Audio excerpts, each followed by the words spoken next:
大家好，我是于姐。提起了梅菜扣肉啊，很多人都吃过，但是提起来这个梅菜是怎样做的，或者是怎么炸的这个烧肉，但是很多人都不知道了。今天这一期呢，我主要来给大家分享晒梅干菜的全部过程，它是用什么菜晒的，做梅菜扣肉这个肉呢是怎样炸的，今天详细来给大家分享。下一期呢，我来给大家分享梅菜扣肉的详细做法。喜欢的朋友先点赞收藏起来吧。我们做梅菜扣肉一定要选择一种一层一层的，像这一种叫五花肉，也叫三层肉。我们宽度呢一定直着横着就有一拃宽。我们不管是这样切还是这样切，盘子这边都可以达到盘子那边，蒸出来梅菜扣肉是特别的漂亮。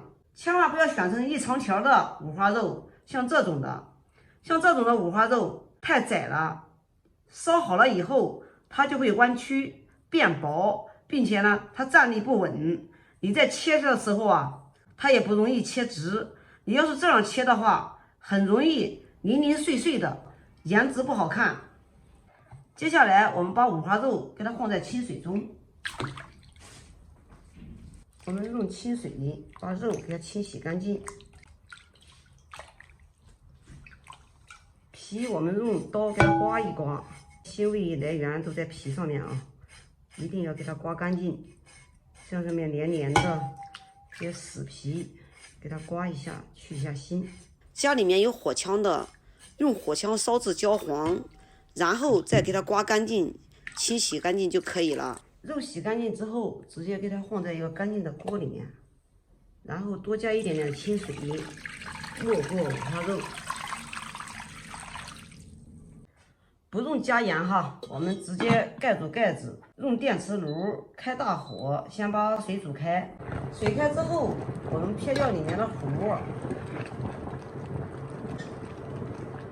再盖住盖子，转小火，然后再煮个10至15分钟就可以了。趁着煮肉的时间，我来给大家介绍一下这个梅菜是怎样制作的。很多人都吃过梅菜扣肉，但是这个梅菜啊，不一定人人都知道哟。它到底是怎样制作的，是用什么菜做的？下面跟着我的镜头往下看。做梅干菜可以用雪里红，也可以用苦辣菜。我用的是萝卜缨，也就是我们平时吃的萝卜上面的叶子。给它拔回去以后，把叶子呢用开水给它烫一烫，然后再给它晒干。晒干后再用晒皮袋子给它装起来，这样呢也比较好储存。到吃的时候提前用温水给它泡花。这就是做梅干菜的全部过程了。介绍完梅干菜以后，肉也煮得差不多了。煮至打开盖子，我们给它翻过来，用筷子像这样一插，就能穿过去，像这样就可以啊。我们立马给它捞出，给它放在肉篮里面沥水备用。必须趁热给它沥干水分。趁着肉在沥水的时间，我们准备一点老抽。没有老抽的，也可以用蒸熟的蜜薯或者是柿子哈。我们要趁热给它涂抹上老抽，均匀的把上下左右全部都给它涂抹上老抽。我们家庭的做法就用老抽是最方便。因为我们每个家每户啊都有老抽有酱油。我们小的时候啊，妈妈喜欢用红薯来烧，也可以用蜂蜜水哦，但是蜂蜜一定要给它稀释一下才能烧，不然的话会糊掉的。涂抹成这样子就可以了，然后给它放在一边备用。下面开始起锅，我们加上适量的食用油，油不要加的太多。假如说没过肉的话，它容易崩，容易烫伤哦。我们就加这些就可以了。油倒上以后，先用大火把油烧热，油烧至冒烟，像这样就可以了。油烧热之后，我们用筷子把肉给它穿起来，左手拿肉，右手拿个锅盖。然后把肉下进去，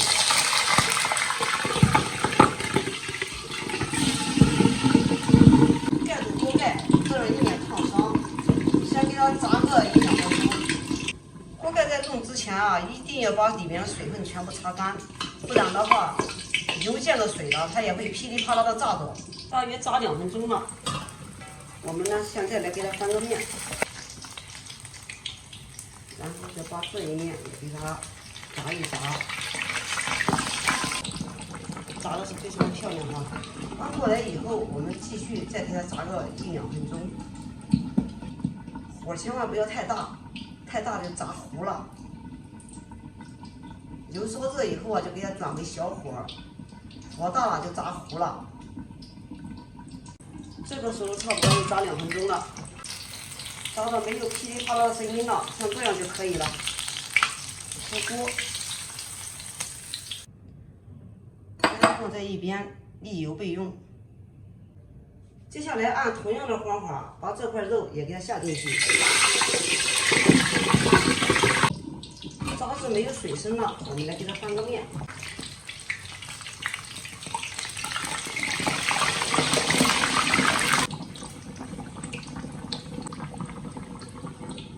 盖住盖子，我们再静炸2分钟。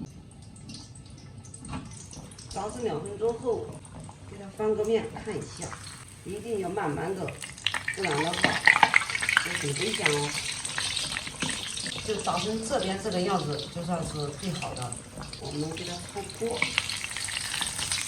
让大家看一下，都起大泡哦。